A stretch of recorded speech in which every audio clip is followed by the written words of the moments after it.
Boa tarde a todos. É uma grande alegria estar aqui com vocês nesse final de tarde de quarta-feira, onde vamos iniciar a 10ª edição do curso de Neurociência Aplicada à Educação. O nosso curso, ele vem sendo realizado já há 9 anos, né? A gente completa 9 anos de realização do curso nesse ano, mas essa é a nossa 10ª edição, porque em um dos anos a gente acabou realizando 2 edições no mesmo ano.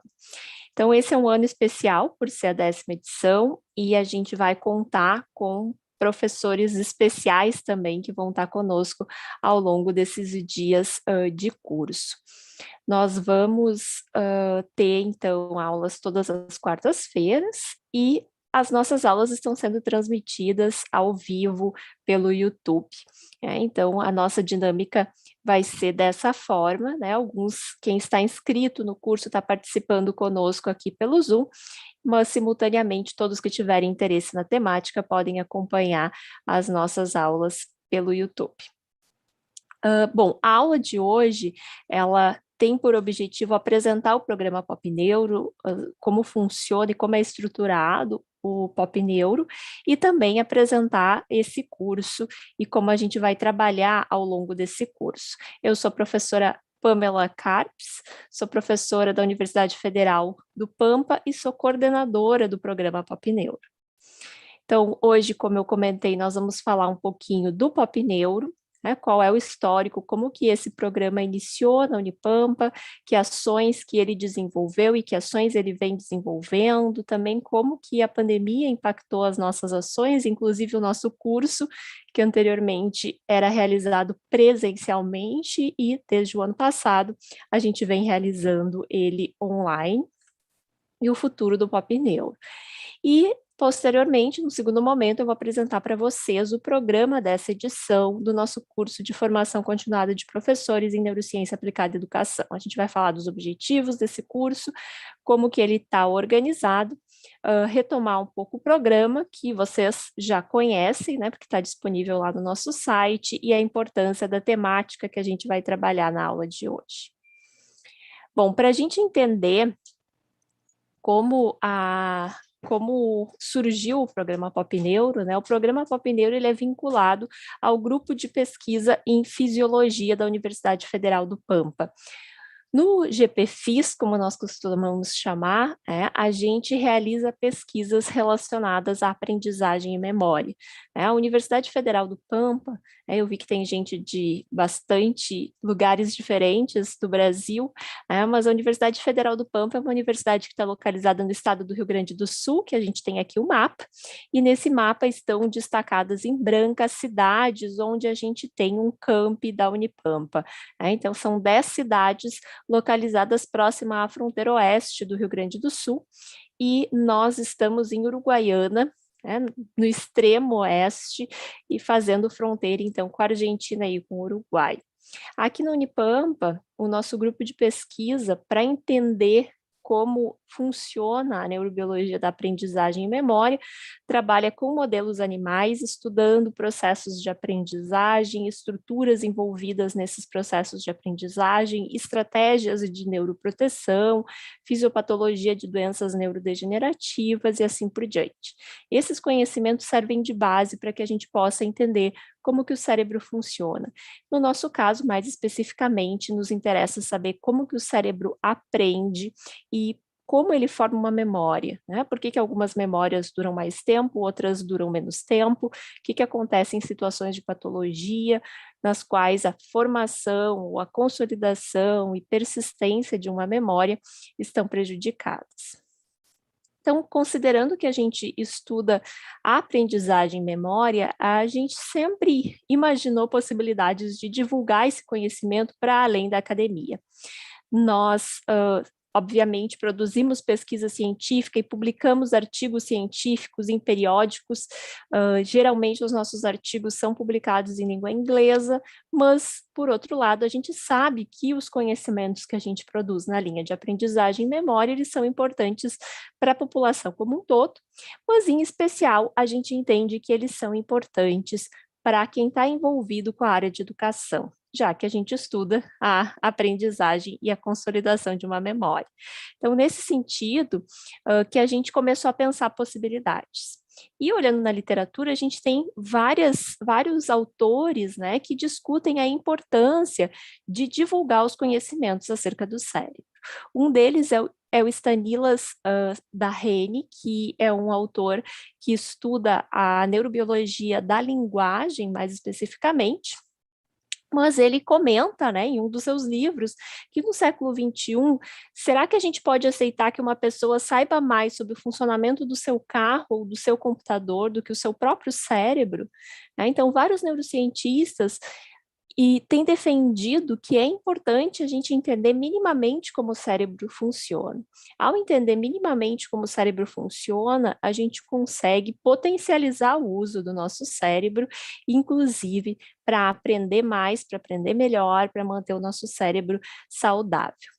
Então, foi nesse sentido, nesse contexto, que surgiu o programa Pop Neuro, que é um programa de divulgação da neurociência.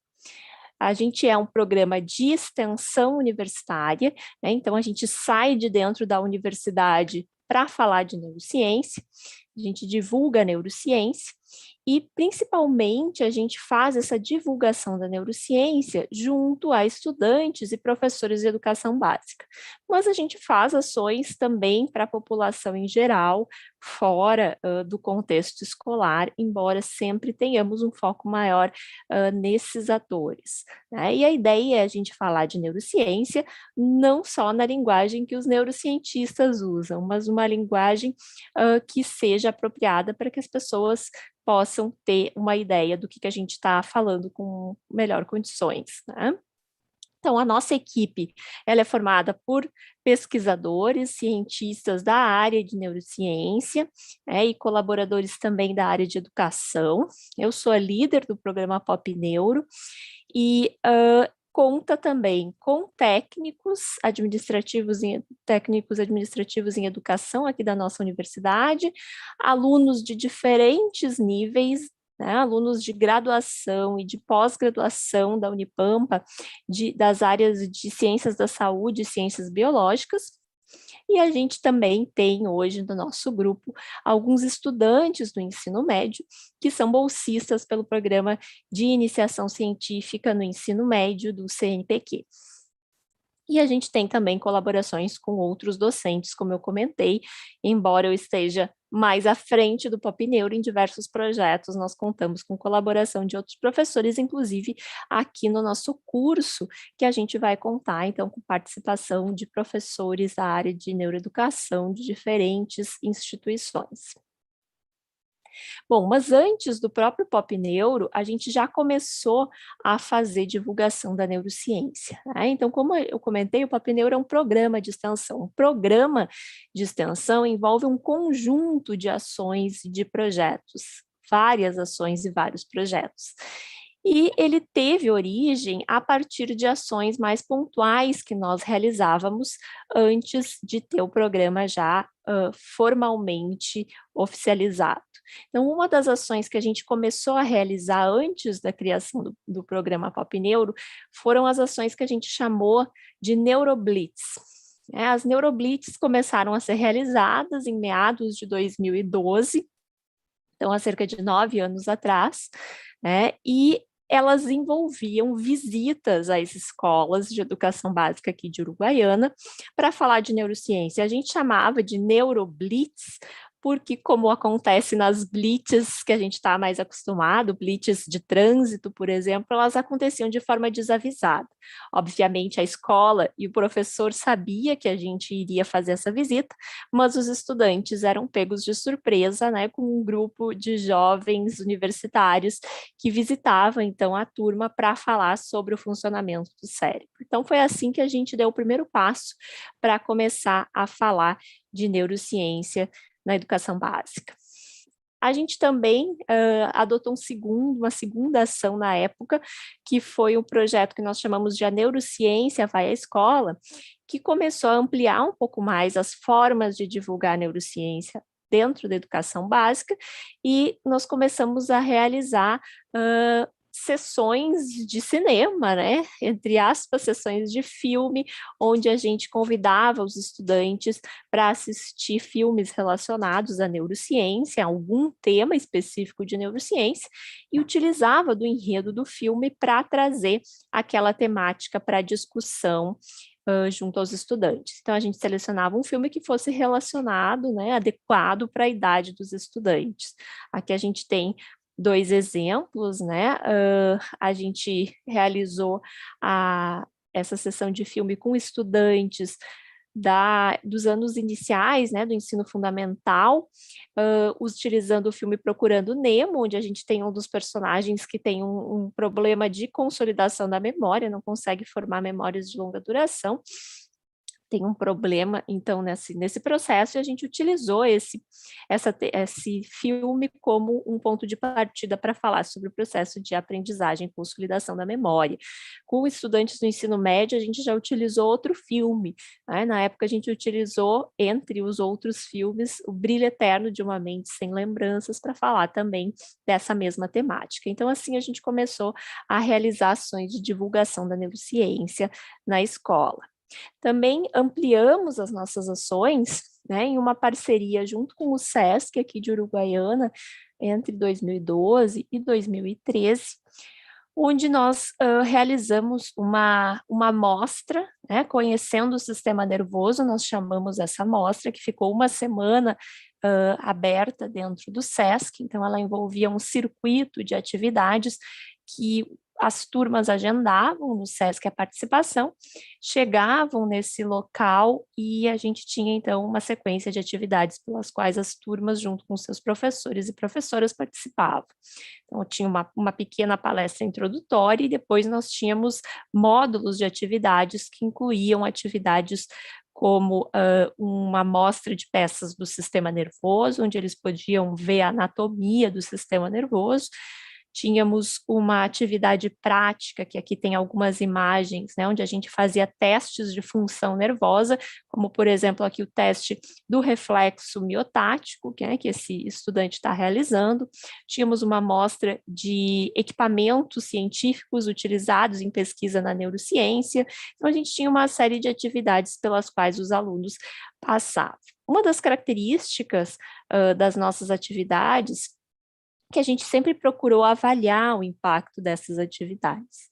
Então, nessa amostra, por exemplo, a gente perguntou para os estudantes que participavam dela se a atividade fez com que eles se interessassem em aprender mais sobre o sistema nervoso. E a gente viu que 98% dos estudantes afirmou que sim, né, que eles aprenderam mais sobre o sistema nervoso a partir da participação, né, começaram a ter interesse em aprender mais sobre o sistema nervoso a partir da participação na atividade, assim como a maior parte deles ficou mais interessado em ciência e pesquisa científica de um modo geral, não só em relação ao sistema nervoso. A gente também foi ampliando as nossas ações gradativamente e começou a realizar ações de divulgação de conteúdos da neurociência em locais diversos. Esses locais incluem praças públicas, eventos promovidos por entidades ou escolas que nos convidavam para participar. A própria universidade, quando havia alguma amostra que envolve a comunidade, né, como, por exemplo, Unipampa de Portas Abertas, e através das redes sociais. Inicialmente, a gente criou um Facebook para o nosso projeto, onde a gente utilizava essa rede para compartilhar as atividades que a gente iria fazer e convidar as pessoas para participar.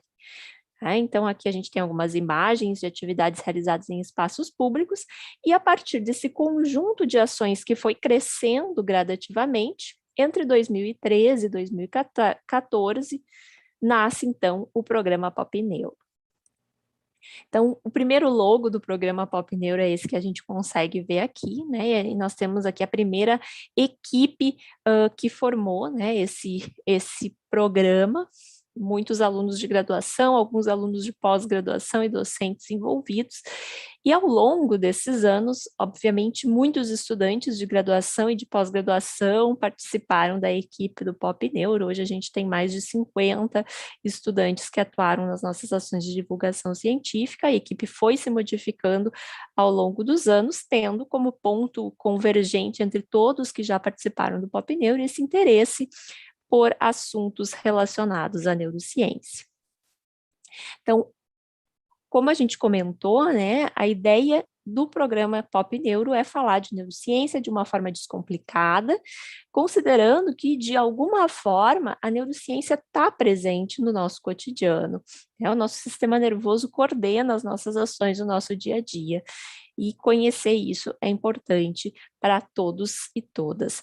Né? Então, a gente propôs ações ao longo do programa, e as ações foram indo além das que eu vou comentar aqui, mas eu vou comentar as 4 principais ações, as que são mais fortes dentro do programa Pop Neuro. Uma delas são as semanas temáticas, onde a gente realiza atividades intensificadas de divulgação científica em semanas temáticas, como a Semana Internacional do Cérebro, a Semana Mundial de Fisiologia, a Semana Nacional de Ciência e Tecnologia e outras. Também as visitas às escolas, né, que acabaram que elas mudaram um pouco as suas características ao longo do tempo. A gente deixou de fazer o que nós chamávamos de neuroblitz, que é chegar de surpresa numa turma, e passou a trabalhar ao longo de um ano acadêmico inteiro com uma mesma turma. Então, os alunos já criaram uma cultura de uma vez por semana ter uma aula de neurociência ou atividades práticas de neurociência. Só que, nesse ponto, o nome Neuroblitz já estava bastante divulgado, né, dentro da comunidade escolar aqui de Uruguaiana, e a gente acabou mantendo, né, essa nomenclatura de Neuroblitz, mas com uma característica que de fato não era uma característica mais de blitz, e sim de ações permanentes, continuadas ao longo de um ano. Surgiu o curso para formação de professores, né? Então esse curso que hoje está na sua 10ª edição, e a divulgação em redes sociais, que ao longo dos tempos foi crescendo e mudando as suas características. Ao longo desses anos do programa Pop Neuro, a gente sempre buscou relatar as nossas ações em publicações científicas, né? Publicações majoritariamente em língua portuguesa, embora também algumas em língua inglesa, mas a ideia sempre foi compartilhar as ações que a gente construiu para que mais pessoas possam realizar esse tipo de ações em outros lugares pelo Brasil afora. Então, fomos produzindo os materiais, produzindo metodologias para trabalhar a neurociência na escola. Então, à medida em que eu vou passando essa linha temporal, eu vou comentando algumas ações que foram realizadas. Aqui a gente consegue ver resultados de ações realizadas nas semanas temáticas, né? Nós vemos que antes mesmo de realizar ações nessa área, os alunos já têm interesse pela ciência, pela pesquisa científica, pela fisiologia e pela neurociência de um modo geral, né? E esse interesse cresce ainda mais após a realização das ações, ou seja, as ações fazem com que, além de aprender um pouco sobre essas temáticas, os estudantes tenham interesse de aprender ainda mais. Então, ao longo do tempo, a gente também publicou um livro que nós chamamos de Guia Prático de Ações para Divulgação da Neurociência, porque é um livro extremamente prático, escrito para professores, né, com atividades relacionadas à divulgação da neurociência na escola. Então, a gente tem a cada temática uma breve introdução sobre o tema, temos na sequência os materiais que são necessários, os procedimentos que são necessários, as questões que podem ser trazidas para discussão dentro da sala de aula. Né? Então, procuramos publicar isso também para disseminar ainda mais as ações de divulgação do Pop Neuro. Promovemos esses cursos anuais de formação continuada para professores de educação básica, porque a gente percebeu que na formação inicial de professores é raro a gente encontrar disciplinas relacionadas diretamente à neurociência, então entendemos que seria importante contribuir para a formação de professores nessa área. Então, temos feito isso também nesses últimos anos. Ao longo do tempo, a gente foi, então, criando materiais de divulgação, o Pop Neuro foi se modificando, o nosso logo acabou mudando, nossos projetos foram reconhecidos em diferentes níveis, inclusive em nível internacional, e a gente, inclusive, participou de uma matéria, né, que foi divulgada no programa Como Será, da Rede Globo. Na verdade, o programa agora já foi descontinuado, mas na época, em 2018, nós participamos, e eu vou só compartilhar com vocês aqui um trechinho da matéria que foi divulgada nesse programa que fala do Pop Neuro. Então, a gente vai lá e descobre algo muito legal, escreve um artigo em inglês, publica numa revista pop, e conta para o mundo que a gente fez. Mas que inglês? Quem é que vai ler um artigo em inglês, escrito em linguagem científica, sobre um tema tão específico? E foi aí que surgiu o Pop Neuro, que é um programa de extensão universitária.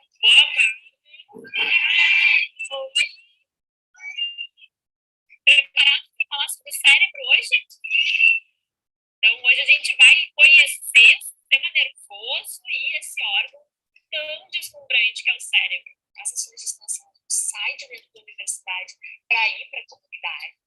E, especificamente, no Pop Neuro, a gente começou indo para a escola. O que vocês aprenderam na semana passada?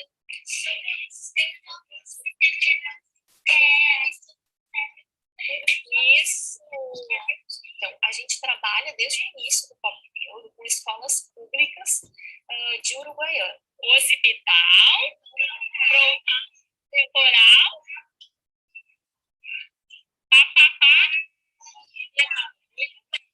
aquela questão que eu falava lá na minha infância, que eu não achava que ciência era uma possibilidade de cara.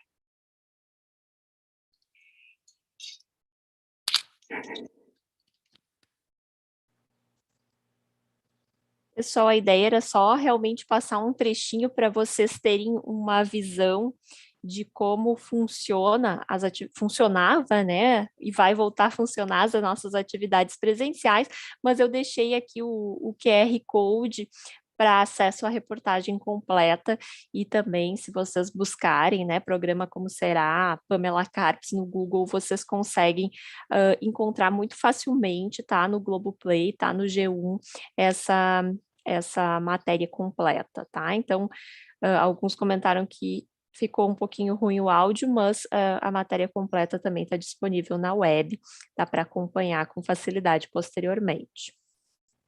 Então, a gente fez também ações que a gente seguiu divulgando a neurociência, tanto com os cursos de formação continuadas, Neuroblitz, e as nossas reuniões de estudo e preparação semanais, né? E essas ações, elas se complementavam com ações em temáticas específicas, conforme a requisição ou a necessidade do momento.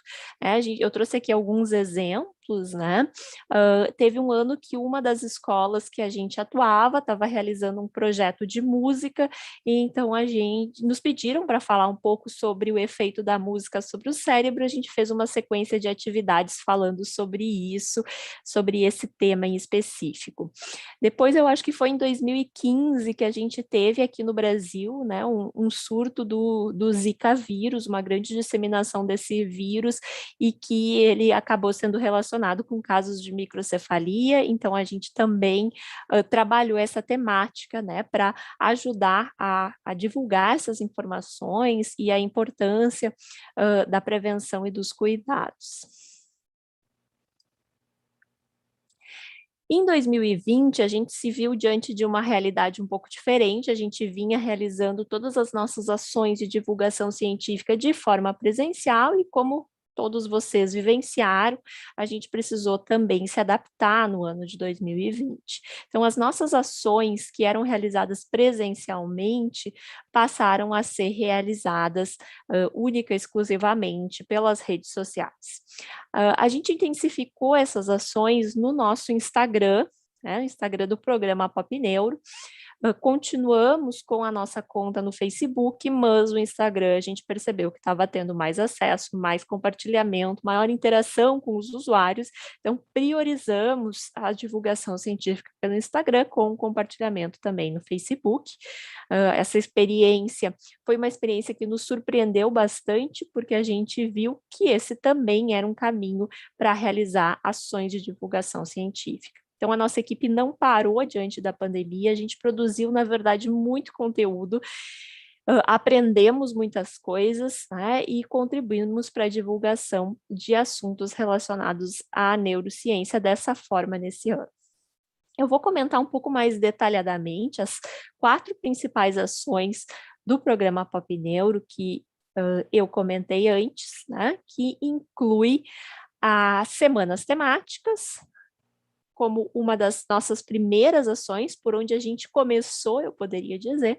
Então, o objetivo das semanas temáticas é divulgar assuntos relacionados em neurociência de uma forma mais intensificada ao longo de uma semana e promover o interesse dos participantes nas atividades científicas. Então, essa ação especificamente, ela é realizada geralmente em centros de evento, escolas ou na própria universidade, e praças públicas. E as ações são muito variadas, né? Elas envolvem exposições de peças anatômicas, distribuição de cartilhas informativas, palestras, atividades práticas e atividades que são pensadas para as diferentes idades, para os diferentes públicos, desde as crianças, para terem um primeiro contato com os conceitos de neurociência, das emoções, da organização do sistema nervoso, até adultos e pessoas em fase mais de envelhecimento, para a gente falar, por exemplo, das doenças neurodegenerativas e estratégias de neuroproteção. Outra das nossas ações principais que eu comentei antes são as Neuroblitz, que acabaram virando, né, esse projeto grande de ação permanente junto às turmas de estudantes. Então, o nosso objetivo aqui hoje é discutir neurociência com estudantes de educação básica. Então, a gente adaptou as Neuroblitz de forma que até 2019, né, em 2020 a gente não fez, nem em 2021, mas até 2019 a gente todo ano trabalhava com 1 a 4 turmas de educação básica, né? A gente trabalhou com turmas de quarto e quinto ano até agora. Temos um projeto para trabalhar com turmas do 6º e do 7º ano. E a gente tem um encontro semanal de mais ou menos 1h30 com essas turmas de estudantes.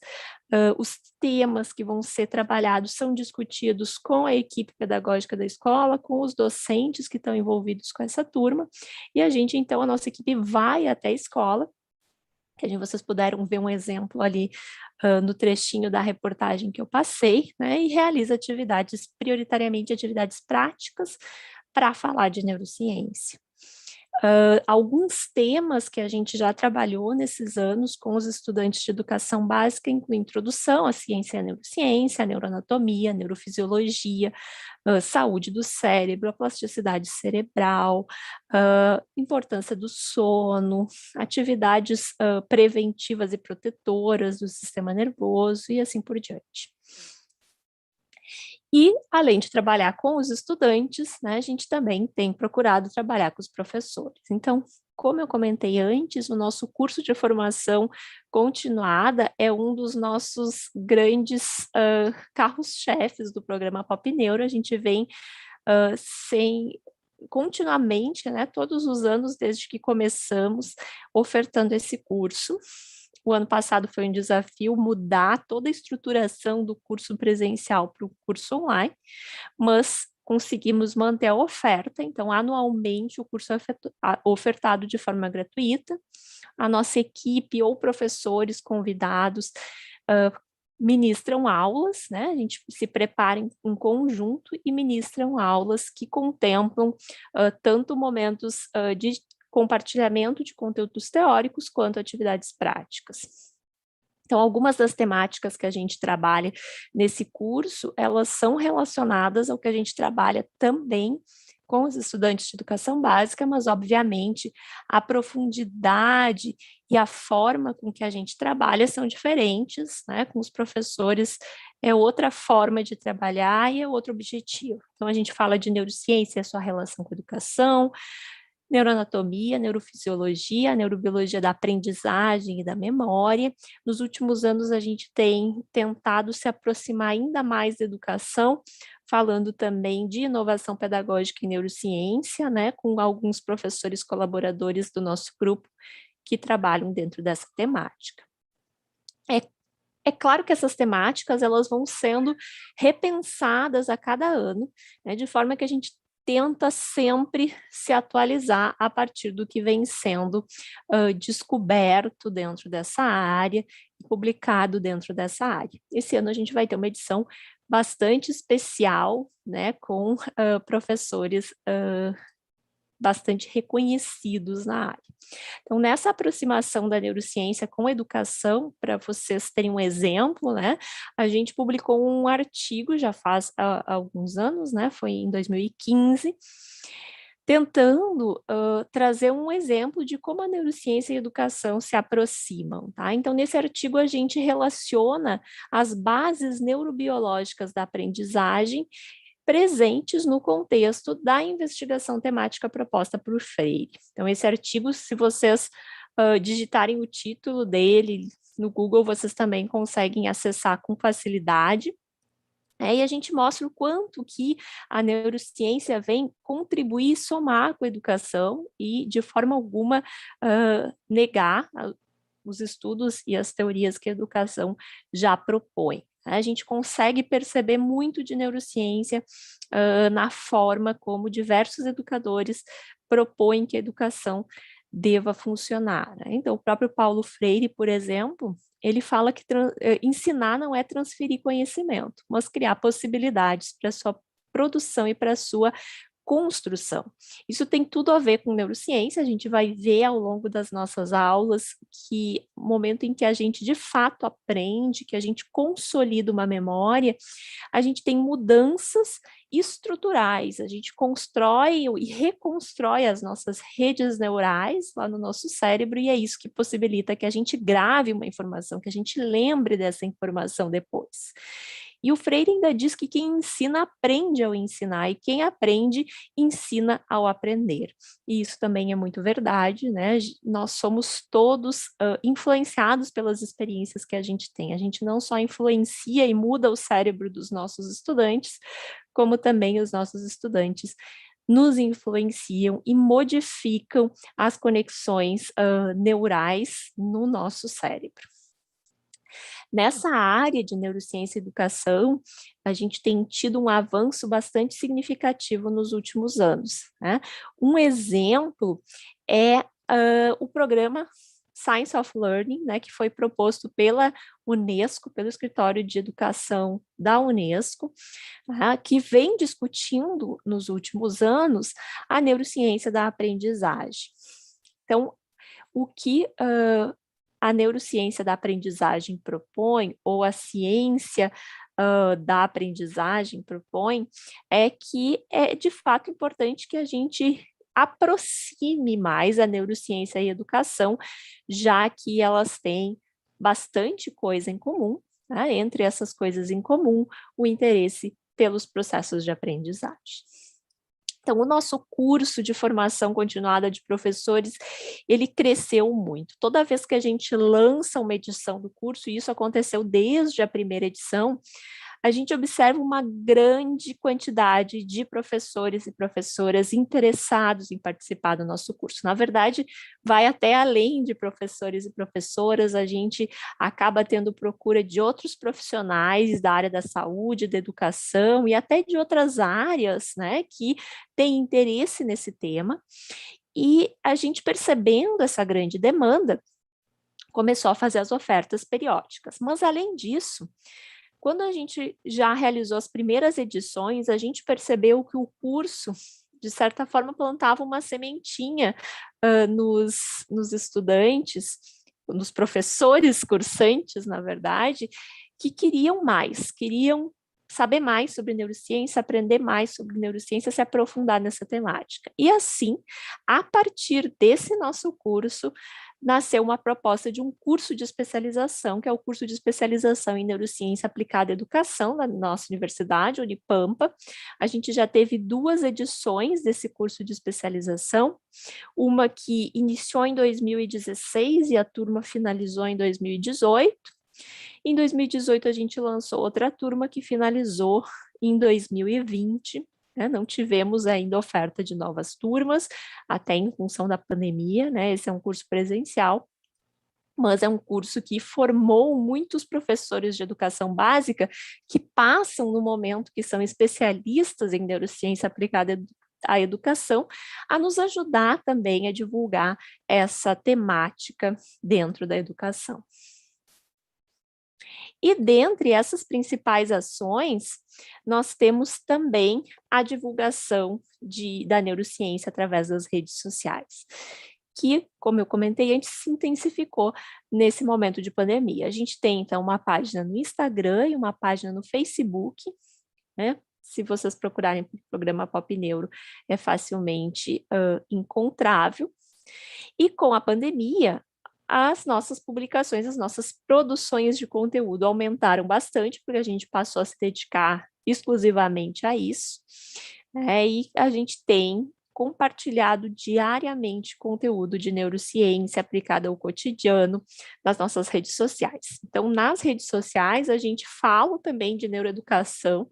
Muitos dos temas que a gente traz para as redes sociais são relacionados à neuroeducação, mas a gente viu a necessidade de não falar só de neuroeducação, mas de neurociência aplicada ao cotidiano, de um modo geral, em função do público que nos acompanha nas redes sociais.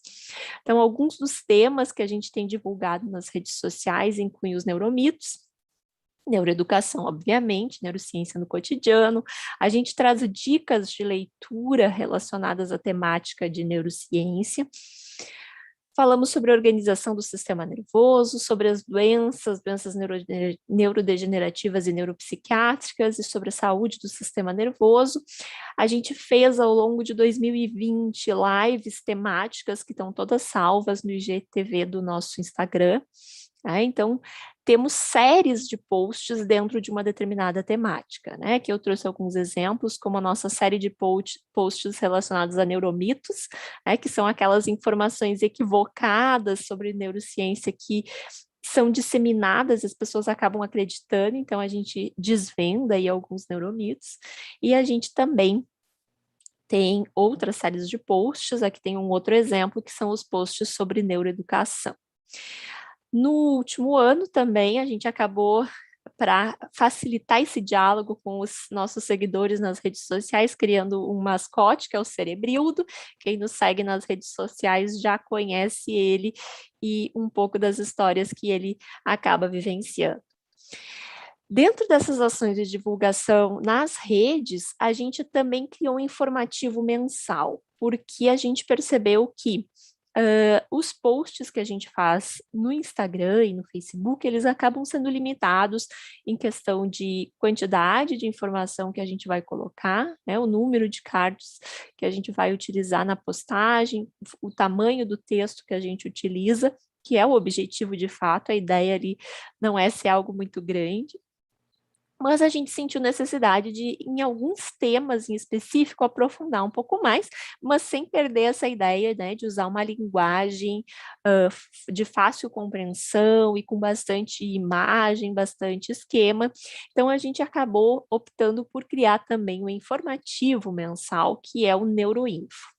O Neuroinfo tem sido publicado, acho que a gente já tem 15 edições publicadas, né? Então a gente escolhe a cada mês um tema para se aprofundar e produzir a nossa revista informativa, que tem esse objetivo de ir um pouco além no conteúdo de um determinado tema. Também está disponível todos os nossos informativos a partir desse QR Code, e facilmente, se vocês acessarem o nosso Instagram, tem lá o link que está lá na descrição da biografia do programa Pop Neuro, vocês conseguem acessar todos esses materiais que eu estou comentando aqui ao longo dessa fala. Um aspecto que é super importante, na verdade, não só para neurociência, para educação, mas para todas as áreas, são as ações colaborativas. Pop Neuro tem realizado ações colaborativas com outros grupos, eu trouxe aqui alguns exemplos dessas ações colaborativas. Em 2018, a gente participou do programa Science of Learning, né, Ciências da Aprendizagem, que é um programa que eu acabei comentando anteriormente, né, que o Escritório Internacional de Educação da Unesco realiza em parceria com a Organização Internacional de Pesquisa sobre o Cérebro, a IBRO, e esse programa, a cada ano, reúne no Escritório de Educação da Unesco, em Genebra, na Suíça, 3 neurocientistas de diferentes locais do mundo para trabalhar pensando como que a gente pode fazer essa aproximação da neurociência com a educação.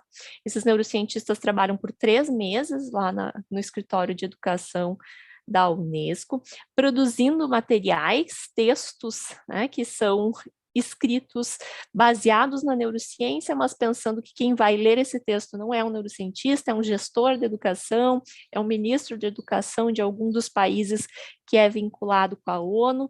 Então, esses textos são construídos para serem distribuídos nesses espaços. A gente realiza eventos e pensa, né, como trabalhar o currículo de formação de professores, trazendo também a neuroeducação nessa formação. Então, eu tive a oportunidade de, em 2018, participar desse programa lá na Genebra, e no ano seguinte, em 2019, a gente teve mais um professor brasileiro que participou, que foi o professor Roberto Leite. A gente vai ter oportunidade nesse curso de estar, além de mim, né, que fui fellow do Science of Learning, a gente vai ter na próxima semana aqui conosco também 2 outros pesquisadores da neuroeducação que trabalharam no escritório de educação da Unesco, que é o professor Roberto Lente, brasileiro, e a professora Maria Esmeralda, que é uruguaia e também foi fellow do Science of Learning. No Brasil, a gente também colabora com a Rede Nacional de Ciência para a Educação, né, a rede CEP, que foi criada em 2014 e formada inicialmente por um grupo de 30 cientistas da área de neuroeducação ou da área de neurociência que trabalhavam com um tema relacionado à educação. E esses cientistas, então, organizaram uma rede de trabalho colaborativo com o objetivo de fazer pesquisa translacional, ou seja, trazer aquilo que a gente via nos nossos laboratórios de pesquisa para a sala de aula, que esse é o objetivo final desse tipo de ciência nessa área. Então, esse grupo foi crescendo e hoje a Rede Nacional de Ciência para a Educação tem um grupo de cientistas bastante grande. Também, se vocês quiserem acessar o site da rede, é possível ter lá a lista de membros, de cientistas que fazem parte. E vamos ter também, ao longo desse nosso curso, o prazer de ter vários cientistas que fazem parte da Rede Nacional de Ciência para a Educação. O professor Roberto Lente é hoje o coordenador da Rede Nacional de Ciência para a Educação, e eu, a professora Daniela Barros, a professora Roberta Ecuni, que vão estar aqui conosco também ao longo desses dias de curso, também fazem parte da Rede Nacional de Ciência para a Educação. Nas nossas ações colaborativas, a gente também acabou contribuindo com algumas escritas científicas, alguns livros que foram publicados, e a gente produziu, então, capítulos, né? Entre eles eu destaco o Caçadores de Neuromitos, que é organizado pelo grupo que inclui a Roberta Ecuni, que vai estar conosco também em uma das aulas desse curso, falando sobre neuromitos e neurofilia na educação. Então, a gente tem também produzido material que serve aí para fomentar a literatura nessa área de neuroeducação. Bom, como eu comentei anteriormente, a pandemia acabou mudando um pouco o foco da divulgação que a gente faz, e a gente vinha num crescente, né, de ações presenciais, e a partir de 2020 a gente teve que repensar a forma como a gente realizava as nossas ações. Não era mais possível realizar ações em escolas, parques, universidades, como na maior parte dos profissionais, né, da educação também vivenciaram, e a gente passou a fazer as ações de divulgação online. Essa foi a nossa primeira reunião online em 2020. Logo que a pandemia começou, a gente simplesmente parou as ações e chegou um momento que a gente viu, não, nós vamos ter que pensar alguma forma de rever, de continuar, né? E fizemos essa primeira reunião para discutir como isso poderia ser feito. E, para nossa surpresa, as redes sociais cresceram muito, né? O nosso público se expandiu. A gente trabalhava basicamente com a população de Uruguaiana, e a partir da adoção, do uso das redes sociais, a gente passou também a incluir pessoas de outros locais, como muitos que estão participando hoje do nosso curso online, também são de diferentes locais que não Uruguaiana. E nesse trabalho online, a gente também buscou relacionar a neurociência com a pandemia. Então, a gente trouxe temáticas que falassem do cérebro na pandemia, tanto em relação às manifestações neurológicas causadas pela contaminação pelo SARS-CoV-2, né, pela Covid-19, até falar sobre segurança, sobre como se proteger, a importância da vacinação, mas também falamos sobre o impacto do distanciamento social, formas de amenizar esse impacto, sobre a fadiga de tela e o quanto também, né, o trabalho remoto tem impactado o nosso cotidiano. Então, a gente procurou também relacionar o cérebro com a pandemia, a neurociência com a pandemia. Isso deu muito certo, a gente relatou essas ações também em uma publicação recente. E, como vocês bem sabem, optamos por adequar o nosso curso, e no ano passado, pela primeira vez, realizamos o curso de Neurociência Aplicada à Educação no formato online. Isso fez com que o curso mudasse muito as suas características. O nosso curso sempre envolveu uma série de aulas práticas, né? A gente tinha prática de neuroanatomia com os professores, práticas de neurofisiologia, muitas atividades práticas ao longo do curso. O que nós tivemos que adaptar para o online, pensamos aí que tecnologias que a gente poderia usar para tornar as atividades mais dinâmicas, e a gente viu que acabou funcionando, né? Dos nossos participantes da edição do ano passado, eles apontaram pontos positivos em relação ao curso, destacando o uso de novas tecnologias, a dinâmica das atividades que a gente realizou, a possibilidade de novos aprendizados e a organização do grupo que estava promovendo o curso. Dentre as plataformas que a gente utilizou online, todas também foram muito bem avaliadas, né, e a gente conseguiu ter eu vou pedir alguém tá com o áudio ligado, pode só verificar. Tá, acho que já deu. Então, a gente utilizou diferentes ferramentas online que permitiram que a gente realizasse também atividades práticas.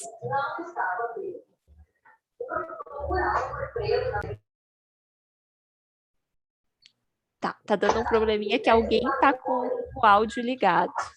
E aí a gente tem aí um ruído de fundo. Acho que agora deu.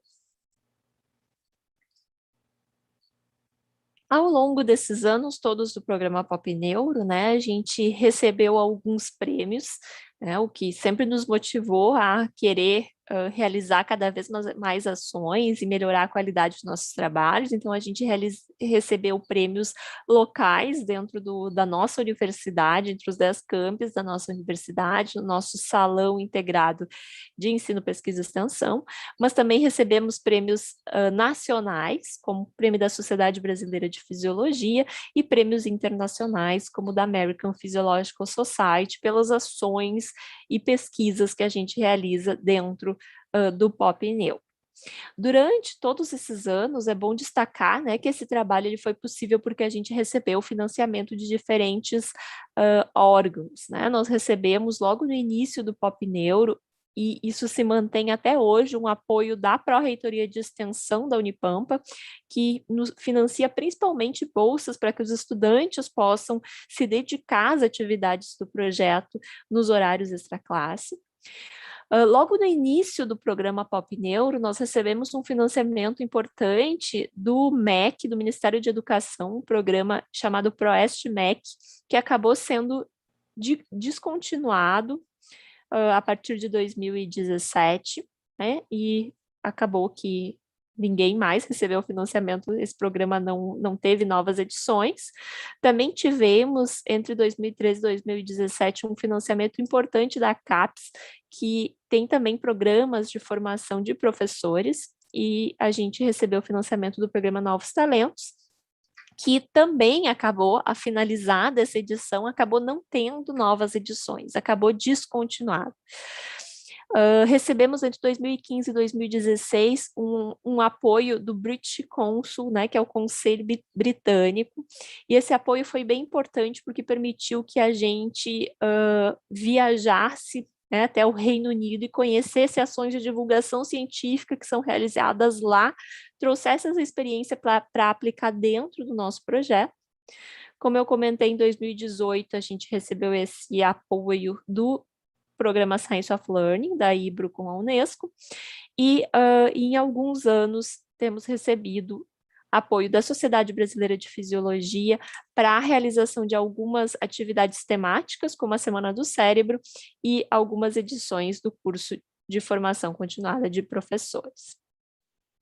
Bom, quando a gente pensa no futuro do programa Pop Neuro, a gente olha tudo que a gente fez até agora e a gente sabe que é bastante coisa e fica bastante orgulhoso ao olhar, né, toda essa trajetória que a gente já percorreu, mas a gente espera que no futuro a gente possa realizar ainda mais. Então, a gente tem uma expectativa de retornar às atividades presenciais assim que for possível, quando for possível. Talvez essa experiência de atividades remotas tenha modificado um pouco a forma como a gente vai fazer as nossas atividades presenciais, mas enquanto as atividades presenciais não são totalmente possíveis, a gente segue fazendo divulgação científica da forma como é possível no momento.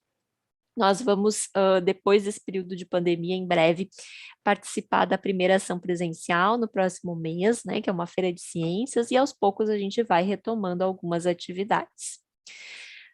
Em relação ao futuro, né, a gente hoje inicia a 10ª edição do nosso curso de Neurociência Aplicada à Educação. A gente teve uma procura muito grande, né? Vocês todos já tiveram acesso ao site do curso, né? Mas lá a gente tem toda a programação da nossa atividade e pela grande procura nós decidimos, até por ter convidados tão ilustres ao longo das aulas participando conosco, transmitir ao vivo pelo YouTube esse curso que já está acontecendo nessa aula introdutória. Então, todos que tiverem interesse podem acompanhar pelo YouTube. Bom, como que vai funcionar esse curso? Agora eu já estou partindo para o segundo momento do nosso encontro de hoje. A gente tem duas metodologias distintas, então, inicialmente, para os professores e professoras da educação básica que se inscreveram no curso, né, a participação é aqui pela sala no Zoom. Então, a gente vai ter atividades síncronas, que são essas aulas que acontecem no Zoom, nas quartas-feiras, todas as quartas-feiras até o dia 2 de dezembro. E quem está inscrito no curso, para receber a certificação, né, tem que ter no mínimo 75% de presença nessas atividades. Essas atividades síncronas vão envolver a apresentação, né, de uma temática por um professor convidado, e a gente vai ter a oportunidade, então, de interagir com esse convidado, fazendo questionamentos ao final de cada apresentação. Além disso, a cada atividade síncrona, vocês vão avaliar aquela aula daquele dia, né, e confirmar a sua presença para que a gente possa controlar a presença de vocês. Além disso, quem está participando do curso inscrito também tem algumas atividades assíncronas. Vocês receberam por e-mail um questionário pré-curso para responder antes do curso, né, até a aula de hoje. Depois, ao final do curso, a gente tem um questionário pós-curso e a entrega de um relatório reflexivo que vocês receberam também por e-mail modelo. Além disso, a gente vai trabalhar com uma página no Padlet para compartilhar sugestões de leitura, né? Depois da aula de hoje, eu vou encaminhar por e-mail para vocês os detalhes sobre essa atividade em específico. Pedimos que vocês fiquem atentos ao e-mail, né, e qualquer comunicação que vocês precisem ter conosco em relação à estrutura do curso, ao funcionamento, nos contatem por e-mail. Esse é o nosso canal oficial de comunicação. A gente criou um grupo no WhatsApp, mas vocês devem ter visto que é um grupo para recados, para a gente lembrar vocês do horário da aula, lembrar da entrega de alguma atividade. A ideia não é resolver problemas pelo WhatsApp, senão a equipe de fato não dá conta disso, são muitos inscritos. Para quem está acompanhando no YouTube, a experiência é diferente, né? Não tem nada de atividade assíncrona. Vocês podem simplesmente acompanhar aquelas aulas que interesse para vocês, não tem controle de presença, porque não tem certificação, né? A gente precisa limitar isso até para a gente poder fazer um acompanhamento adequado de quem está inscrito, né? Do nosso principal público-alvo, que são os professores e professoras de educação básica. Retomando um pouco a programação do nosso curso, a programação do nosso curso envolve, então, hoje, a abertura do curso, a apresentação do programa Pop Neuro, né, que eu finalizei há pouco. Na próxima semana, a gente tem 2 convidados ilustríssimos, né, que é o professor Roberto Lente, eu já comentei com vocês, o professor Roberto Lente, ele hoje coordena a Rede Nacional de Ciência para a Educação, faz parte do grupo fundador dessa rede, e em 2019 ele trabalhou no Science of Learning, no escritório de educação da Unesco, e é um pesquisador que vem se dedicando muito nos últimos anos para a área de neuroeducação. Ele tem livros publicados nessa área, livros para adultos, para professores e também livros infantis, né? Quem não conhece, eu recomendo. Ele tem uma coleção de livros infantis que chama As Aventuras do Neurônio Lembrador, que cada livro trata de um tema da neurociência, é muito interessante. Também na próxima semana, então a cada semana a gente vai ter 1 ou 2 aulas. Na próxima semana a gente tem inicialmente a aula com o professor Roberto Lente, às 6 horas, e às 7 horas a gente tem aula com a professora Maria Esmeralda Castejo. A professora Maria Esmeralda é uruguaia, né? Ela trabalha no Instituto Clemente Stable, em Montevidéu, no Uruguai, e também atuou no Escritório de Educação da Unesco e trabalha nessa interface da neurociência e educação. Ela vai nos falar sobre os aspectos neurobiológicos do pensamento crítico, então certamente vai ser também uma aula bastante interessante. A professora Maria Esmeralda vai falar em espanhol na próxima semana. Geralmente para nós brasileiros é bastante tranquilo acompanhar um espanhol falando, ela vai falar devagar já a nosso pedido, mas a gente vai estar dando apoio e suporte também nos bastidores, caso surja alguma dúvida. No dia 10 de novembro, a gente vai ter 2 professoras convidadas, a professora Daniela Barros, que é professora aposentada da FURG, né, em Rio Grande, e a professora Renata Rossá, que é professora da Universidade Federal do Rio Grande do Sul. Elas também atuam em neuroeducação há bastante tempo. A professora Daniela, ela criou um projeto antes do Pop Neuro ainda, que chama Neuroeduca, na Universidade de Rio Grande, né, e também é membro fundadora da Rede Nacional de Ciência para a Educação. Então, ela tem bastante experiência nessa temática, ela vai falar sobre neuroplasticidade e a importância da neuroplasticidade para a educação. Depois a gente vai ter também, a partir das 7 horas, a participação da professora Renata Rossá, que tem se dedicado quase que exclusivamente, se não exclusivamente, para a área de neuroeducação. A professora Renata é professora da URGS, trabalha em cursos como o curso de psicologia lá na URGS, e nessa interface de neurociência e educação, ela coordena a Semana Nacional do Cérebro em Porto Alegre e atua em vários projetos nessa temática, tem trabalhado com professores de educação básica continuamente, e ela vai falar um pouquinho sobre o cérebro da linguagem e da leitura. A gente vai ter, ops, passou para frente. A gente vai ter ainda no dia 17 de novembro, aí uma única aula, mas uma aula um pouco mais longa, porque a gente tem 3 convidados nessa aula, que são os convidados do grupo, que é o Grupo de Pesquisa e Prática em Inovação Pedagógica. O grupo é liderado pela professora Helena Mello, que é doutora em Educação, e conta com a participação da professora Diana Freitas, que é da Universidade Federal de Pelotas. Ela também tem essa formação em Biologia e em Educação. E o professor Ronan Franco, o professor Ronan é especialista em neurociência aplicada à educação, ele fez parte da primeira turma do nosso curso de especialização, fez mestrado depois também nessa área e hoje faz doutorado nessa área aqui na Unipampa. Então, nesse dia 17, a gente vai ter um foco importante em inovação pedagógica e a sua relação com a neurociência. Depois, no dia 24 de novembro, a gente tem novamente 2 aulas, com o professor Norberto Cairasco, que é professor da USP em São Paulo, e além de atuar na neuroeducação, o professor Norberto tem um trabalho muito bonito na interface entre neurociência, educação e arte. Então, ele vai trazer para nós esse tema, para a gente discutir esses aspectos. E às 19 horas, nesse dia 24, nós vamos ter a participação da Roberta Ecuni, que faz parte do grupo de caçadores de neuromitos.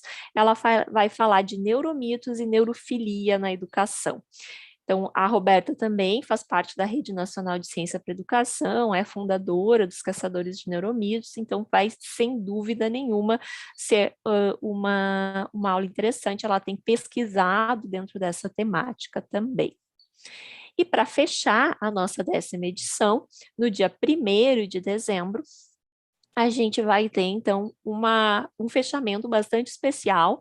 Nós convidamos professores de educação básica que já realizaram alguma edição do nosso curso, e a gente vai ter, nesse dia, uma conversa sobre como esses conhecimentos de neurociência influenciam a prática docente de professores de educação básica. Então, é a contribuição da neurociência para a prática docente na prática. Eu vou ficar muito feliz, em estar revendo algumas pessoas que estiveram conosco ao longo desses anos de realização do curso de Neurociência Aplicada à Educação. Bom, para a gente continuar a nossa discussão de hoje, que a gente começa a entender o objetivo do curso, o objetivo do programa Pop Neuro, eu vou convidar vocês para a gente fazer rapidamente uma consulta, uma dinâmica online, para a gente entender o que é neurociência para vocês. Se vocês apontarem a câmera do celular de vocês para esse QR Code, ele vai abrir um site, que chama Mentimeter, e vocês vão ver aí uma pergunta, para você, o que é neurociência?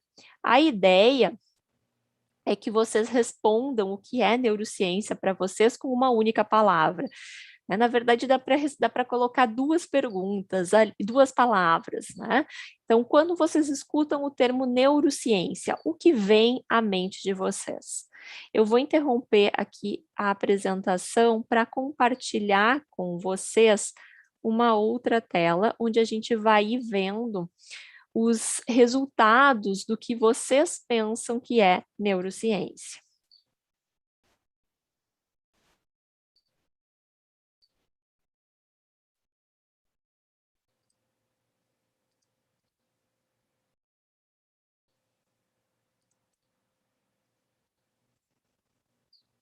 A gente começa a ver aqui, à medida em que vocês vão respondendo lá no Mentimeter, a gente começa a ver aparecendo aqui as respostas de vocês. Quanto maior tiver a palavra, é porque mais pessoas citaram aquela palavra quando quando ouviram o termo neurociência, quando pensaram o que é neurociência para mim, como que eu poderia definir isso em uma palavra. A gente tem, por enquanto, 12 pessoas que responderam. Vou dar um tempinho para vocês acessarem.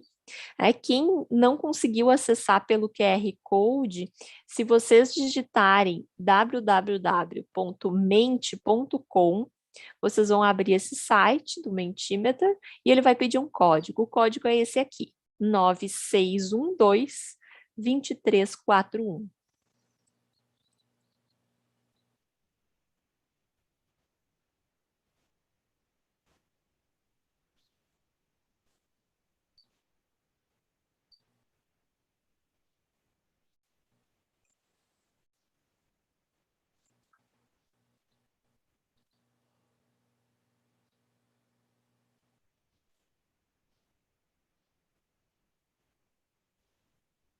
Vou pedir para o pessoal que está nos auxiliando aí no curso, da pessoal da equipe do Pop Neuro, para colocar ali no chat o link, caso alguém esteja com dificuldade.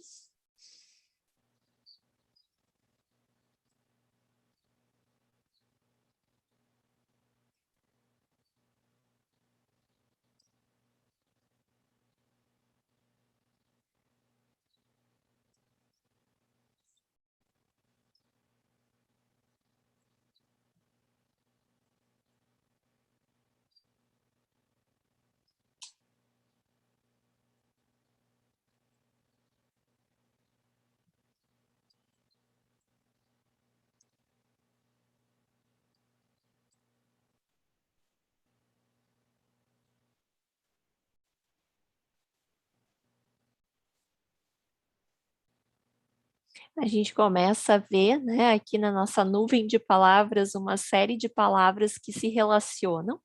Cérebro está aqui grande, né, cognição também, mas a gente consegue ver que essas palavras aparecem também na periferia, né? A gente tem aqui cérebro e ciência, se relaciona com cérebro, ciência também, aparece aqui, plasticidade cerebral, cérebro, se a grafia está um pouquinho diferente, ela já fica separado, a gente tem também, eu vi em algum local, estudo do cérebro aqui em cima, então, o cérebro está no centro da nossa nuvem de palavras e próximo a ele a gente tem a aprendizagem, aparece também aprendizado, funcionamento cerebral, cognição, né, que estão relacionados. A capacidade de aprender é uma das funções cognitivas. Memória aparece também aqui, a memória é fruto das coisas que a gente aprende, é fruto do nosso aprendizado. Os neurotransmissores aparecem também na nossa periferia, as conexões, né? Então as sinapses aparecem também. As sinapses são exatamente as conexões locais de conexão entre os neurônios, as conexões cerebrais, e elas acontecem majoritariamente por meio da liberação de neurotransmissores. Então a gente consegue já, a partir dessa nossa nuvem de palavras, ter uma ideia do que vocês já sabem, do que vocês já ouviram falar sobre neurociência e educação, né? E a gente consegue, então, perceber que essas ideias, eu vou agora interromper esse compartilhamento para voltar lá para a minha apresentação, essas ideias, elas estão bastante relacionadas com o conceito, de fato, da neurociência, que a gente já vai ver. Deixa eu só voltar para a apresentação.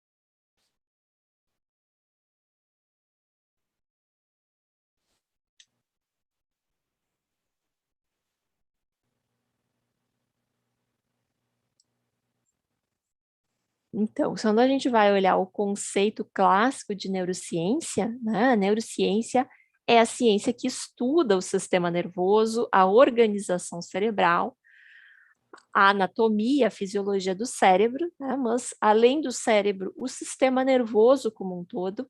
E quando a gente fala em sistema nervoso como um todo, alguém colocou inclusive lá na nossa nuvem de palavras, a gente está falando do corpo inteiro, porque a gente tem aí terminações nervosas chegando em todo o nosso corpo, em todos os nossos órgãos corporais.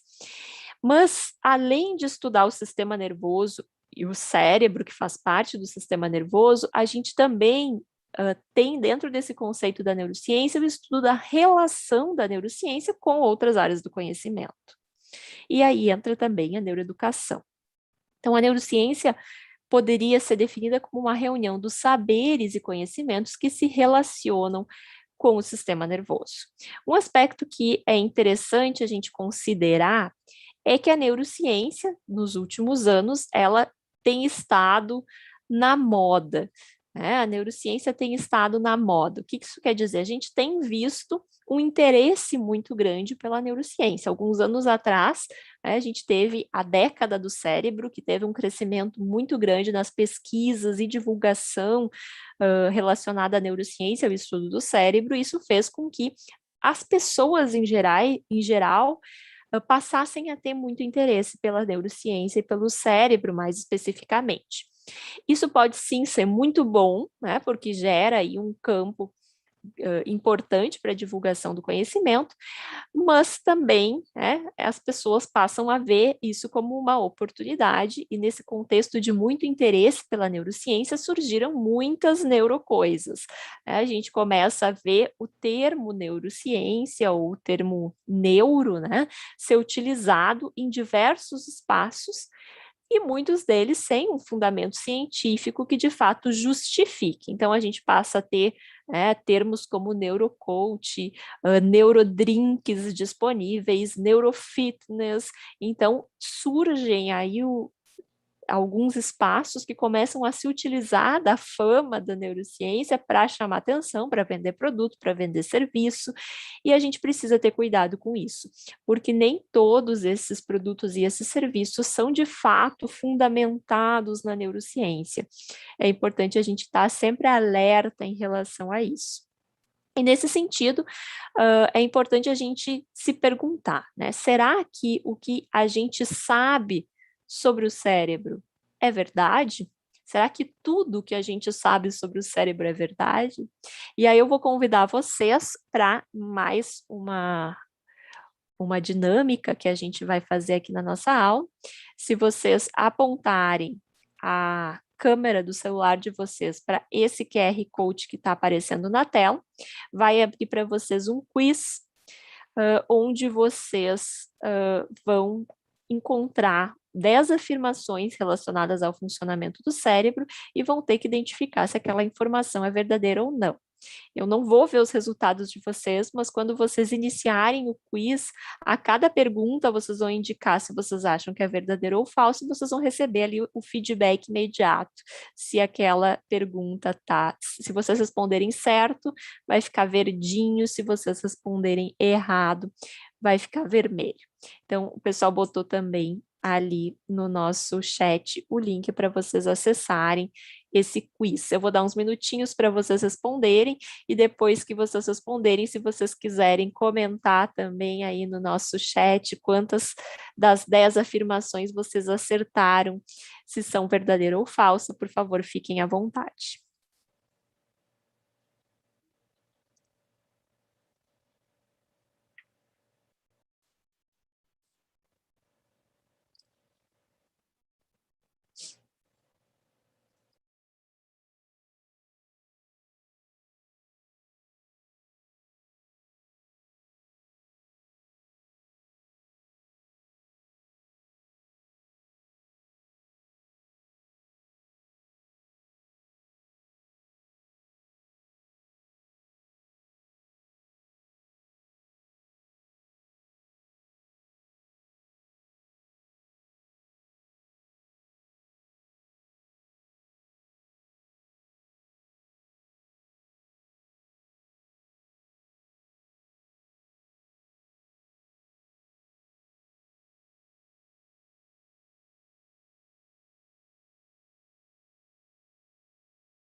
Eu estou vendo que o pessoal já está colocando ali questões, quantas das afirmações, né, conseguiu identificar corretamente se são verdadeiras ou falsas. Então, a gente vai ir seguindo aqui. Quem ainda não terminou pode ficar à vontade para ir terminando. Mas fiquem tranquilos que ao longo das nossas aulas a gente vai abordar esses temas que a gente trouxe aí nas afirmações e vamos ir gradativamente entendendo por que alguns se tornam tão populares e, na verdade, são mitos, não são verdades sobre o funcionamento do cérebro. Essas informações que se popularizam e acabam se tornando aos olhos de todos como verdades, e na verdade elas não passam de mitos sobre o funcionamento do cérebro, são chamadas de neuromitos. A gente vai ter uma aula específica sobre esse tema com a professora Roberta, que trabalha com neuromitos, mas basicamente os neuromitos eles advêm, né, desse interesse grande que a gente acaba tendo pela neurociência e a forma como as informações que vêm de pesquisa científica são traduzidas para revistas de cunho geral. Então, revistas que divulgam ciência para a população em geral, ao fazer essa tradução do conhecimento científico, muitas vezes acabam por interpretação equivocada dos resultados científicos, ajudando a promover entendimentos errados sobre o funcionamento do cérebro. Outro fator que contribui para o surgimento de neuromitos e para a propagação e fortalecimento desses neuromitos são as mídias, né? Então, a gente tem uma série de filmes, por exemplo, que tem uma temática relacionada à neurociência, e os filmes, né, são obras cinematográficas, elas não têm necessariamente um compromisso com a ciência, elas frequentemente são filmes de ficção científica.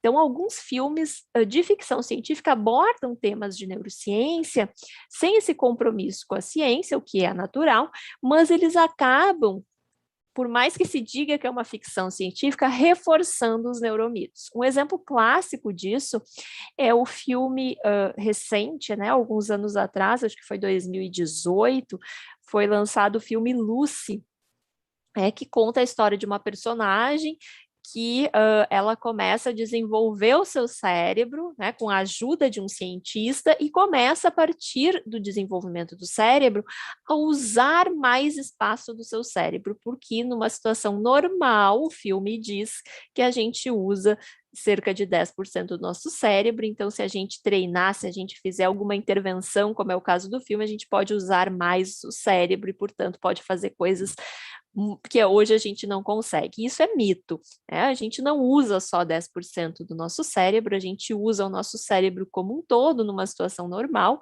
né? Porque a gente está fazendo muitas coisas ao mesmo tempo, no sentido de que a gente está utilizando funções cerebrais diferentes, né? Agora, por exemplo, a gente está utilizando a visão, a gente está utilizando a audição, a gente está eventualmente se movimentando, gesticulando, anotando alguma coisa, digitando alguma coisa. Então, várias regiões sensoriais e motoras do nosso cérebro estão ativadas, ao mesmo tempo que a nossa cognição está trabalhando a mil para a gente buscar na memória o que a gente já sabe sobre o nosso sistema nervoso, e também para a gente construir novas redes neurais, adicionar novas informações ao que a gente já sabe, guardar informações.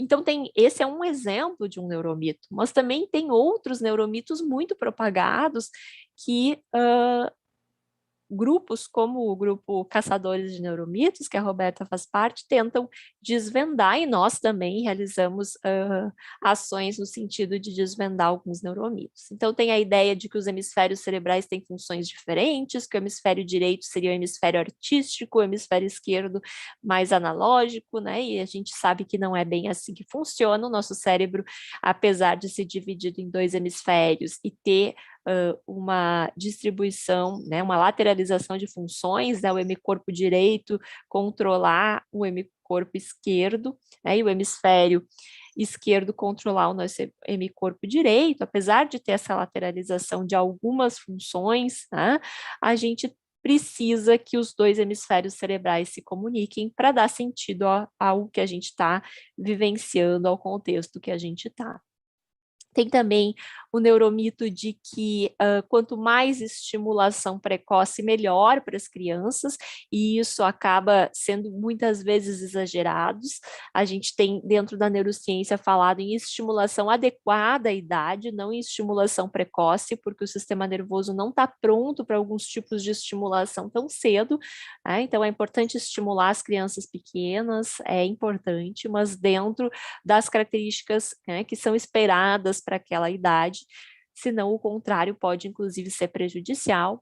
Existe aquela ideia de que o cérebro das mulheres é diferente do cérebro dos homens, e sim, existem algumas diferenças entre o cérebro masculino e feminino, mas as diferenças que hoje se perpetuam, elas acabam não sendo verdadeiras, né? Elas são fortalecidas por estereótipos sociais, como a ideia, por exemplo, de que as mulheres são melhores em multitarefas do que os homens, de que as mulheres conseguem fazer várias coisas ao mesmo tempo, enquanto os homens têm mais dificuldade para isso. Isso não é verdade, né? Já tem uma série de estudos científicos que mostram que os homens e as mulheres são igualmente ruins para fazer várias coisas ao mesmo tempo. Ninguém é muito bom para fazer várias coisas ao mesmo tempo, porque a gente acaba dividindo a atenção entre mais de uma tarefa e não faz aquela tarefa tão bem quanto a gente faria se tivesse com a atenção e o foco específico para aquela atividade.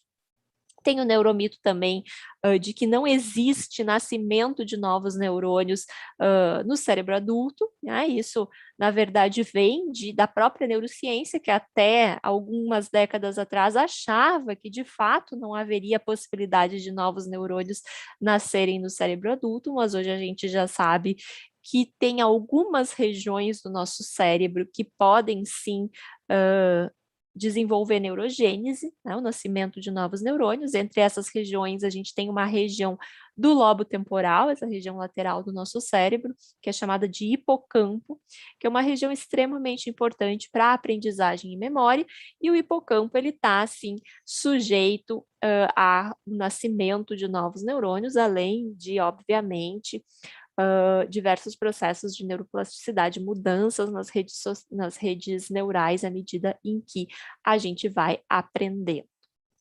Então, a gente tem tido nos últimos anos muitos trabalhos nessa área, mostrando que os neuromitos, por exemplo, estão presentes na área de educação. Isso não é específico do Brasil, tem trabalhos do grupo da Roberta e Cuni que mostram que no Brasil existe, sim, muitos neuromitos que os professores de educação básica acreditam, mas isso não é específico nosso. Esse trabalho, por exemplo, é do Reino Unido, desenvolvido por um grupo, né, o grupo do professor Paul Howard Jones, que é um neurocientista também que atua na área de neuroeducação e que é consultor da Unesco no Science of Learning também, e ele mostrou que lá no Reino Unido também os professores acreditam em uma série de neuromitos, e isso inclusive influencia as escolhas pedagógicas que os professores fazem. E isso gera uma questão bastante importante para a gente discutir nas nossas ações formativas, né? Se a gente acredita num funcionamento, numa forma de funcionamento do cérebro que não corresponde à realidade, a gente acaba muitas vezes escolhendo estratégias pedagógicas que são baseadas nesse equívoco, né? E muitas vezes isso explica, né, uma estratégia não ter tanto sucesso quanto a gente esperava. Então, nesse sentido que a gente tem visto também o crescimento da área de neuroeducação. Então, a professora Tracy Spinoza, que trabalha nos Estados Unidos, ela propôs, né, essa união entre a neurociência, que estuda o funcionamento do sistema nervoso, a psicologia, que estuda mais o comportamento, e a pedagogia, né, que então corresponde aí à área de educação, e a interface entre essas três áreas, né, estaria interessada então, portanto, na mente, no cérebro e nas implicações educacionais, trazendo essa nova subdivisão, então, que é a neuroeducação.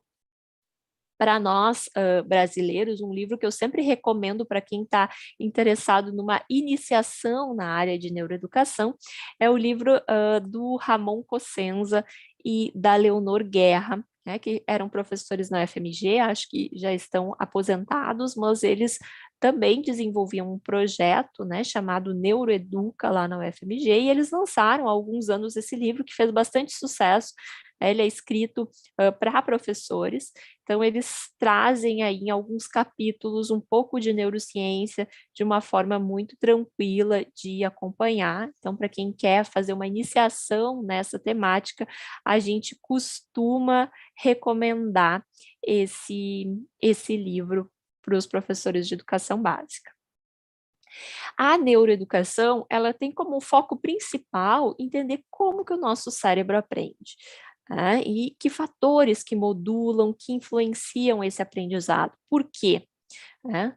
Porque eu gosto bastante dessa citação de Leslie Hart, que diz que ensinar sem levar em conta o funcionamento do cérebro seria como se a gente tentasse desenhar uma luva sem considerar a existência da mão. Não tem como projetar ou desenhar uma luva sem considerar o formato, as características da mão.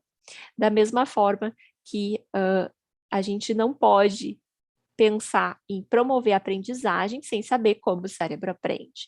Então, nesse sentido, a neurociência passa a ser fundamental para quem tem a função de ensinar, como os professores, eu me incluo entre os professores. E alguns teóricos, eles trazem alguns conceitos principais da neurociência que os professores deveriam ter algum acesso, alguma formação na sua formação inicial. Entre esses processos, tem 4 processos cognitivos que a neurociência estuda, que são bastante importantes. Um deles é a atenção. A gente precisa entender as bases neurais da atenção, porque a partir da atenção a gente pode aprender, a gente precisa de foco para o aprendizado, principalmente para o aprendizado formal. A codificação, né, que envolve a aprendizagem, o momento em que a gente está recebendo novas informações, sejam elas teóricas, sejam elas práticas, dos diferentes sentidos, a gente precisa, então, codificar essas informações no nosso cérebro. Então, a gente precisa entender como que o nosso cérebro recebe diferentes tipos de informações sensoriais, visuais, auditivas, táteis, sinestésicas, como que essas informações chegam no cérebro, como que elas são associadas, porque para nós só vai fazer sentido o contexto que a gente está, o conteúdo que a gente está aprendendo, quando a gente é capaz de associar essas diferentes informações. Depois que essas informações são codificadas, a gente precisa entender como que essas informações são armazenadas no nosso cérebro. Então, em que locais do cérebro são responsáveis pelo armazenamento da memória? Esse armazenamento é um processo de uma única fase? Não, ele não é um processo de uma única fase. Não basta eu codificar e enviar essa informação para um lugar do meu cérebro e pronto, essa informação vai estar guardada. É um processo bem mais complexo, que envolve basicamente o cérebro inteiro, inicialmente o hipocampo, né, aquela estrutura que eu comentei que é do lobo temporal, dessa parte lateral do cérebro. Então, o hipocampo inicia o processo de consolidação da memória, mudando as suas redes neurais. Então, a gente, a partir da aprendizagem, ativa redes neurais, e se essa aprendizagem for significativa para o nosso cérebro, ele vai se modificar para, então, armazenar essa informação. E aí tem uma questão bem complexa, né, que é o que é significativo para o nosso cérebro. Né? Não basta a gente ter consciência de que a gente precisa aprender uma determinada informação, um determinado conteúdo. Não basta eu, como estudante, né, ter uma prova difícil amanhã, talvez uma prova de física amanhã, e dizer para mim mesma, eu preciso aprender isso cai na prova, isso é importante. Não é assim, não é isso que determina o que é significativo para o nosso cérebro. Nosso cérebro considera importante aquilo que vai ser útil para a vida, aquilo que vai ou gerar prazer ou vai ser importante para a sobrevivência. Então, a gente precisa sempre estar mostrando para o nosso cérebro por que aquela informação é importante, aonde ela vai ser utilizada, para que, de fato, esses estímulos todos que são codificados possam ser capazes de gerar mudanças nas redes neurais. A gente vai falar muito disso nas nossas aulas, principalmente na aula de neuroplasticidade. Vamos entender como esse processo acontece. Bom, mas uma vez que eu gero mudanças no hipocampo, o nosso hipocampo ele tem um tamanho limitado, um tamanho relativamente pequeno, e não cabe tudo que a gente aprende no hipocampo. Algumas memórias, com o tempo, vão se perder, porque se a gente pode aprender muito bem alguma coisa, de fato consolidar essa memória, mas se eu não usar essa memória, se eu não ativar as redes neurais que guardam essa informação em outros momentos, essas redes neurais vão se atrofiar. É como se fosse um músculo que eu faço exercício. Quando eu faço exercício, eu gero um aumento da massa muscular. Se eu paro de fazer exercício, eu vou ter uma atrofia desse músculo. Então, quando eu aprendo de fato alguma coisa, eu gero mudanças nas redes neurais, eu gero bifurcação, arborização nos meus dendritos. As células têm mais prolongamentos para fazer conexões sinápticas. Mas se eu paro de usar essas conexões, elas vão diminuindo de tamanho, elas vão se atrofiando. E eu perco essa informação. Então, eu preciso também aprender e usar isso que eu aprendi. Além disso, cada vez que eu uso essa informação, eu estou reforçando essas conexões, que é um processo que a gente chama de reconsolidação da informação. Mas, obviamente, como aprender e consolidar a memória envolve todas essas mudanças em redes neurais, não cabe toda a informação no hipocampo. Então, aquelas informações que a gente aprende, que a gente usa, e que ficam para a vida inteira, elas não vão ficar no hipocampo para sempre. Elas vão migrar do hipocampo para regiões do córtex cerebral. Então, por isso que a gente acaba utilizando várias áreas do cérebro para guardar essas informações. Então, as memórias migram do hipocampo para o córtex cerebral, num processo que a gente chama de consolidação de sistemas, e essa informação que migra, então, para o córtex cerebral, ela vai perdurar por um tempo maior ao longo da vida, mas, obviamente, da mesma forma, se eu não usar essa informação, ela acaba se perdendo. E um outro processo que é importante que a gente entenda é o processo de evocação da memória, de lembrar aquilo que eu aprendi, que é o caminho contrário. Então, eu preciso de atenção para que as informações possam ser codificadas e armazenadas, e quando eu quero evocar, eu preciso ativar aquelas redes neurais que guardam a informação para trazer à tona aquela memória, aquilo que eu aprendi. E aí, trazer à tona a memória pode ser executar um comportamento que eu aprendi, um ato motor, ou mesmo escrever uma resposta numa prova, ou verbalizar uma informação. O que eu estou fazendo agora, né? Eu estou evocando as coisas que eu aprendi ao longo de alguns anos de estudo, lembrando dessas informações para compartilhar com vocês. Então, esses processos são alguns dos processos básicos para que a gente possa entender o processo de aprendizado, a atenção, a codificação, o armazenamento da informação e a evocação da informação. Mas claro que esses processos não são processos simples e eles são altamente modulados por outras informações e por outros processos. Um exemplo muito básico disso são as emoções. O nosso estado emocional vai interferir em cada um desses processos, interfere na nossa capacidade de atenção, na nossa capacidade de codificação e armazenamento da informação e na nossa capacidade de lembrar dessa informação. E pode interferir positivamente ou pode interferir negativamente. As emoções, tanto positivas quanto negativas, elas têm um nível de influência que é importante, que pode ser positivo, a gente precisa estar emocionalmente envolvido, minimamente emocionalmente envolvido para aprender. A gente não pode ser apático àquela aprendizagem, mas também eu não posso estar demasiadamente estressado ou demasiadamente triste, que isso vai dificultar esses processos de aprendizagem. A gente também vai falar sobre isso aí ao longo dos nossos encontros nesse curso. Então, a gente tem tido muito interesse nessa área de neurociência e educação, revistas importantes da área científica, como a revista Nature, têm discutido essa interface da neurociência e educação e a necessidade da gente sair da teoria e ir para a prática, ir trabalhar dentro das escolas, e trabalhar com professores. Então, já é hora da gente, de fato, construir essa ponte entre a neurociência e a educação que a gente tanto fala, né? Esse artigo que inclui aí o Siddhartha Ribeiro, que é um brasileiro que estuda a neurociência do sono, que inclusive é algo bastante importante também para o processo de consolidação da aprendizagem, né? Aquela consolidação de sistemas que eu comentei antes, a migração das memórias do hipocampo para regiões do córtex cerebral, acontece durante o período de sono, né? Então, um sono em quantidade e qualidade adequada é fundamental para que a gente possa aprender, né? E o sono varia muito ao longo da vida em questão de necessidade de tempo de sono e de hora de sono. Esse é um outro aspecto bastante importante para a neuroeducação.